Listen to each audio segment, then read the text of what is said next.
o presidente Bolsonaro já entendeu o que vai acontecer. O peso, né, da espada, o peso da justiça virá sobre essas pessoas que estão aí maculando a democracia brasileira. E, como eu disse, essas pessoas são descartáveis, Pitoli. O Deep State entendeu que eles conseguiriam ganhar dinheiro e dominar o mundo, pelo menos uma parte do mundo, através da cultura woke. Como a população acordou e o Trump veio com uma... E o peso virá com tudo para cima daquelas pessoas que atentam contra o Estado americano e, nesse caso, contra a liberdade e, nesse caso, contra as autoridades brasileiras. Dias difíceis terão esses ditadores no Brasil. Fala pessoal, sejam bem-vindos! Começando mais um vídeo recheado de informações importantíssimas.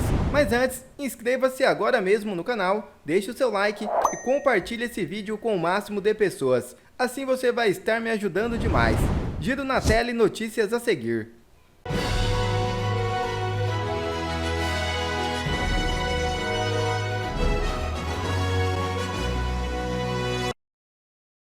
Ex-secretário de Trump. Se a USAID não existisse, Bolsonaro ainda seria presidente do Brasil. Declarações de Michael Benz foram feitas durante a entrevista a Steve Bannon. O norte-americano Michael Benz, que foi chefe da divisão de informática do Departamento de Estado durante o primeiro governo Trump, denunciou como a Agência dos Estados Unidos para Desenvolvimento Internacional prejudicou a campanha de Jair Bolsonaro nas eleições de 2022. Segundo Benz, a USAID financiou e coordenou uma ampla cooperação de censura e controle de informações no Brasil, com o objetivo explícito de minar o apoio ao ex-presidente brasileiro, descrito por ele como Trump tropical. Benz descreve a USAID como um agente flexível que atua como um braço de influência política global entre o Departamento de Estado, o Pentágono e a CIA. Benz destacou que a USAID declarou publicamente o populismo como uma ameaça à democracia. Essa postura, segundo ele, justificou uma cruzada de censura contra movimentos populistas em todo o mundo, como Donald Trump nos Estados Unidos até Jair Bolsonaro no Brasil. And when populist waves swept the world in the US in 2016 with Trump and with what happened all over Europe with Marine Le Pen and Matteo Salvini and Nigel Farage, USAID declared censorship holy war against every single populist group, including Bolsonaro. Steve, I'm telling you right now, if USAID did not exist, Bolsonaro would still be the president of Brazil, and Brazil would still have a free and open internet.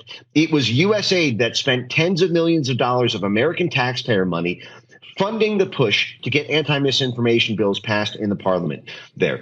Funding the legal advocates who pushed the censorship court there, the TSE, to crack down on Bolsonaro tweets and WhatsApp and Telegram messages. They built a censorship octopus in Brazil, and it was built entirely on USAID because USAID declared Bolsonaro a populist, Trump of the tropics, and then set up this operation to control the information ecosystem there. One of the USAID grantees even said on a public call that the purpose was to eliminate the international exchange of ideas between the Trump movement and the Bolsonaro movement. That's what USAID does.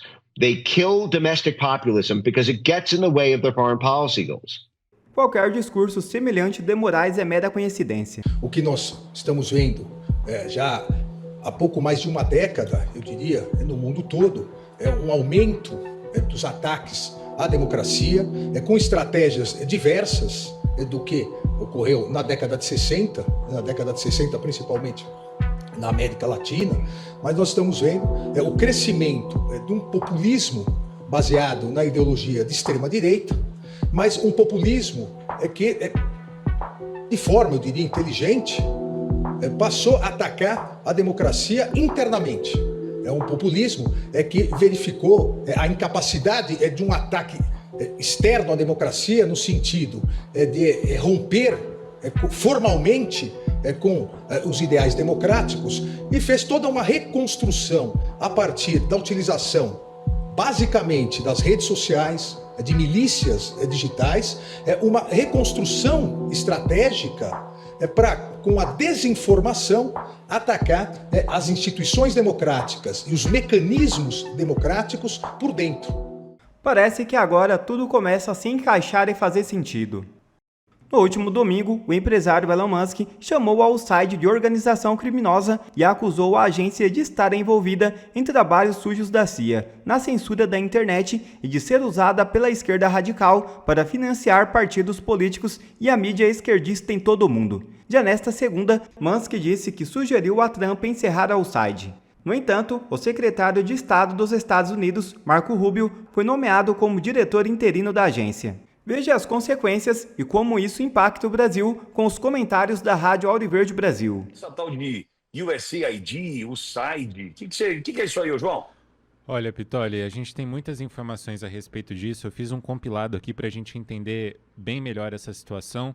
Eu começo falando sobre o secretário de Estado dos Estados Unidos, o Marco Rubio, que informou ontem que foi colocado no comando dessa agência, né? A Agência dos Estados Unidos para o Desenvolvimento Internacional. É a USAID, ou USAID, na sigla em inglês. Esse anúncio, Pitoli, lembrando, acontece em meio a tensões da administração do presidente Donald Trump com essa agência, que tem como missão fornecer recursos financeiros a outros países em forma de ajuda humanitária e também projetos de desenvolvimento. E aí, ao fazer esse anúncio, né, de diretor interino da agência durante uma visita a El Salvador, Rubio, que tem origem cubana, mas faz parte da direita, afirmou que acabaria com a insubordinação da agência à agenda de Trump. Segundo ele, a USAID não havia respondido a perguntas feitas pelo governo republicano e, abre aspas, esse nível de insubordinação torna impossível conduzir um tipo de revisão séria, fecha aspas, sobre as revisões da organização. Bom, uma outra informação, Pitoli, que deu o que falar aqui no X, foi uma informação que só trazendo o nome dele aqui, o Mike Pence trouxe lá durante uma entrevista, ele que é ex-secretário de Donald Trump, ele disse o seguinte, que caso essa agência não existisse, Jair Bolsonaro ainda seria presidente do Brasil.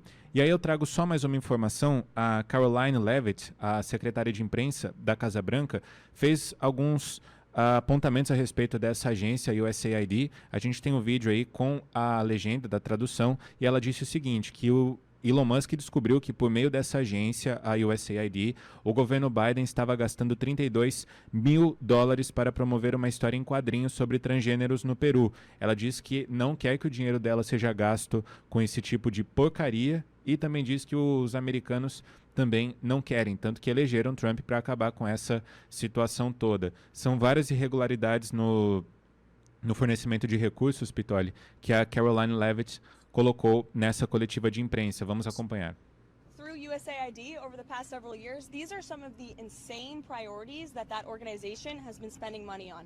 $1.5 million to advance DEI in Serbia's workplaces, $70,000 for a production of a DEI musical in Ireland, $47,000 for a transgender opera in Colombia, $32,000 for a transgender comic book in Peru. I don't know about you, but as an American taxpayer, I don't want my dollars going towards this crap, and I know the American people don't either, and that's exactly what Elon Musk has been tasked by President Trump to do, to get the fraud, waste, and abuse out of our federal government. Thank you, guys. João, sou eu? Sim, Pitoli. Bom, vamos lá. Cláudio conosco, Eduardo Burgo também. Eu tenho dito desde o início, desde quando recebi a ligação do senador Marcos Duval, naquele mês de julho do ano passado, quando ele me disse assim, tem uma boa notícia, irmão. Foi assim que Marcos Duval me ligou de uma manhã de domingo.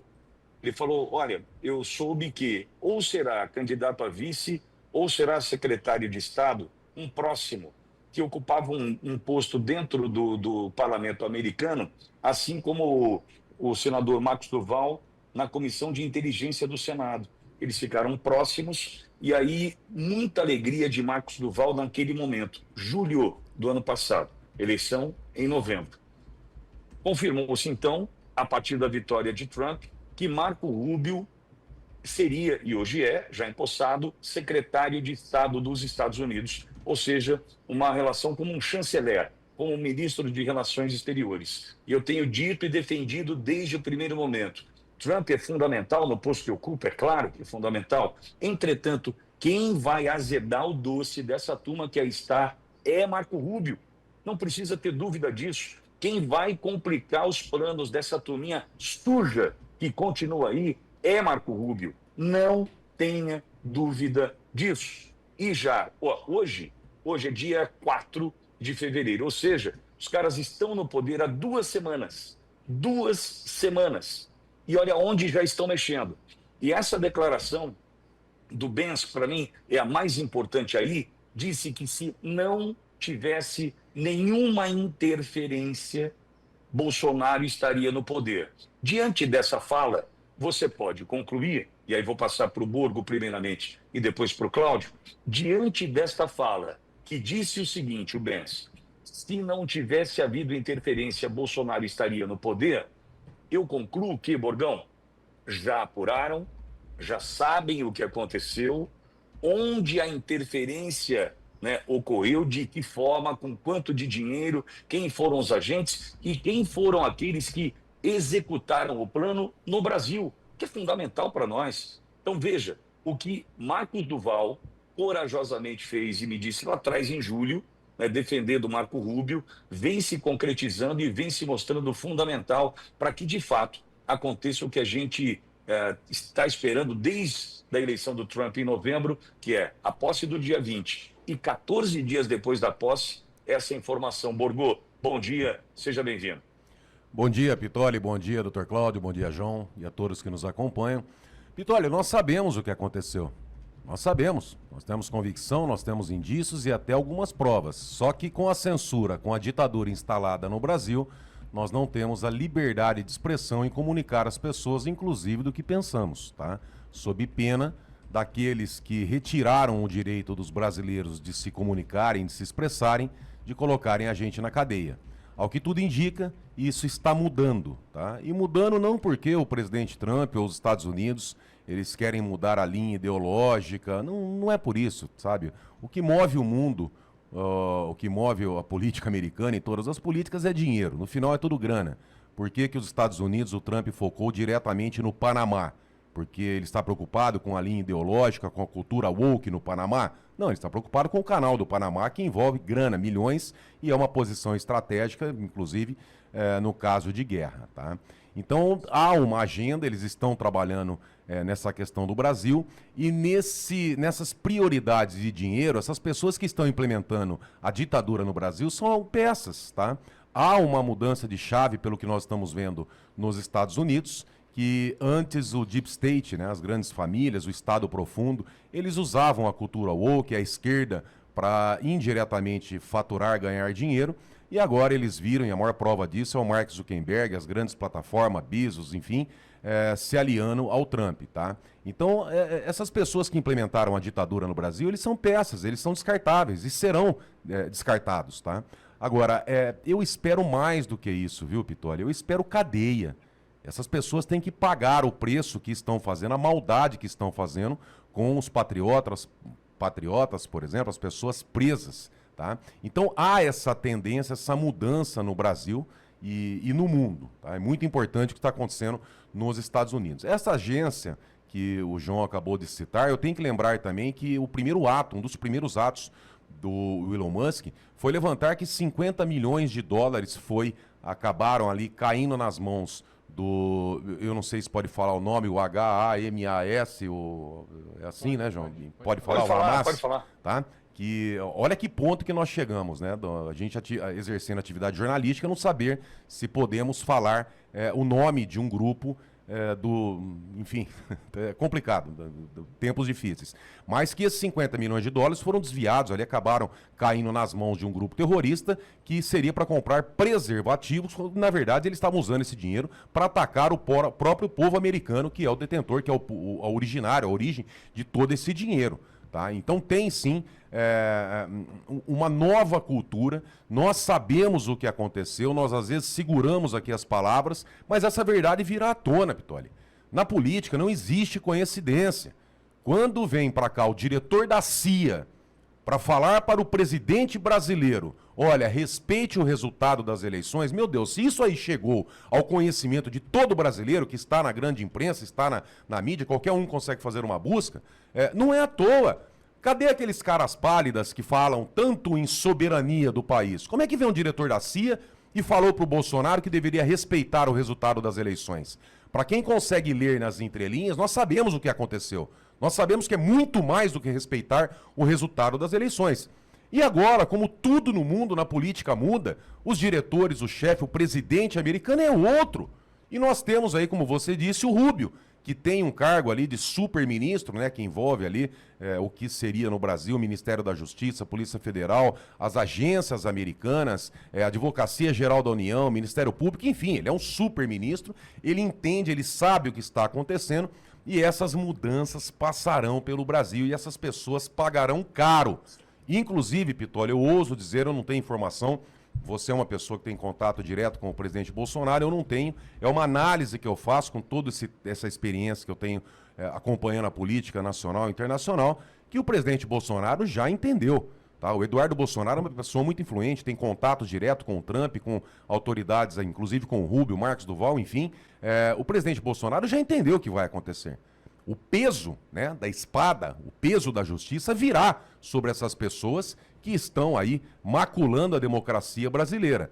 E, como eu disse, essas pessoas são descartáveis, Pitoli. O Deep State entendeu que eles conseguiriam ganhar dinheiro e dominar o mundo, pelo menos uma parte do mundo, através da cultura woke. Como a população acordou e o Trump veio com uma...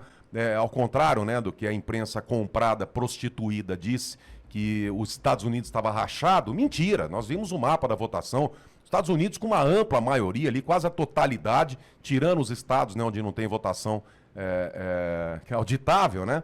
Os Estados Unidos, o Trump ganhou com ampla maioria. E agora o Deep State muda a chave. O que eles querem? Dominação e ganhar dinheiro. Tudo bem, não precisa ser com a cultura de esquerda, pode ser com a cultura de direita, com a cultura conservadora. E o peso virá com tudo para cima daquelas pessoas que atentam contra o Estado americano, e nesse caso contra a liberdade, e nesse caso contra as autoridades brasileiras. Dias difíceis terão esses ditadores no Brasil. Borgo, e aí fazendo justiça e não tendo compromisso com o erro, quando lá atrás eu dizia que me incomodava muito em ter que ver o vizinho cuidando da gente, você me corrigiu dizendo assim, não. Permita-me discordar, os Estados Unidos interferiram aqui no processo eleitoral e eles têm que vir arrumar a casa. Fazendo justiça à tua fala, lembrando da tua fala, concordando com ela, né, já passo a entender de fato o que Marco Rubio está disposto a fazer, viu, Borgo? Sabe por quê, Pitoli? O mundo globalizado agora, eu vim até no caminho para a rádio, eu vim pensando nisso. Nós entendemos, isso aí é estrategicamente muito bem articulado, muito bem trabalhado para o brasileiro não acordar, mas não existe mais uma política do quintal da nossa casa. Nós não vivemos mais uma política do Brasil, uma política aqui interna, não existe mais isso.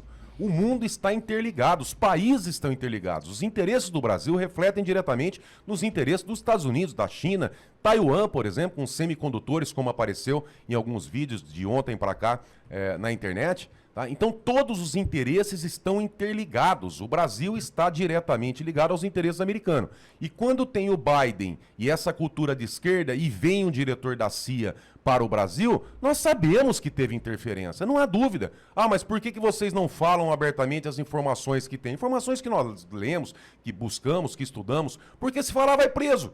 A partir do momento que os Estados Unidos, nesse mundo globalizado, nessa política que está interligada, a hora que as pessoas tiverem oportunidade, tá, tudo será mais claro, será esclarecido. Agora, só um ponto para terminar esse raciocínio, Pitoli. Eu defendo a liberdade de imprensa, eu sou a favor da liberdade de expressão, eu sou contra a censura completamente, inclusive dando direito das pessoas me criticarem, como eu faço aqui, eu sou vereador aqui em Bauru, tem muitas pessoas que entram nas redes sociais, óbvio, a grande maioria, ainda bem, reflexo do meu trabalho, elogiam, agradecem, mas tem uma parcela, óbvio, que reclama, que xinga. A única coisa que eu falo é o seguinte, só esteja preparado também para eu ter a liberdade de expressão e responder à altura, né, que eu acabo fazendo nesse sentido. Mas sou um defensor da democracia e da liberdade de expressão contra a censura. Porém, Pitoli, eu acho que a gente tem que começar a trabalhar cadeia para os membros da imprensa, não que exercer a liberdade de expressão com autonomia que nem nós fazemos aqui. Aqui não tem dinheiro público pagando o investimento no convencimento. Aqui nós somos livres. Nós temos uma linha ideológica? Sim, mas não é por dinheiro, não é por cargo, não é por incentivo econômico financeiro. Agora, aqueles membros da imprensa que recebem dinheiro público para esconder toda essa farsa, Pitoli, que são há um investimento no convencimento, eles são pagos para isso, essas pessoas deveriam ser as primeiras a começar a ir para a cadeia, Pitoli. Porque essas pessoas não deixam a informação chegar na população, principalmente na população mais simples, está ali trabalhando o dia inteiro, não tem acesso, malemar ali assiste um jornal nacional. Essas pessoas, esses ditos jornalistas, essas pessoas teriam que começar a inaugurar as cadeias, inclusive, se possível, de Guantánamo. Sabe, é bola no pé, é cadeia para essas pessoas, porque elas se escondem atrás da atividade jornalística, quando na verdade são mercenários que usam dinheiro público para fazer esse sim um ato terrorista. Quer ver mais conteúdos como esse? Então inscreva-se agora mesmo no canal e ative o sininho das notificações. Assim você não perde mais nenhum conteúdo que é postado aqui no canal. E também já deixe o seu like para o YouTube ajudar a divulgar o nosso trabalho. Fico por aqui e que Deus abençoe a todos. Brasil acima de tudo e Deus acima de todos.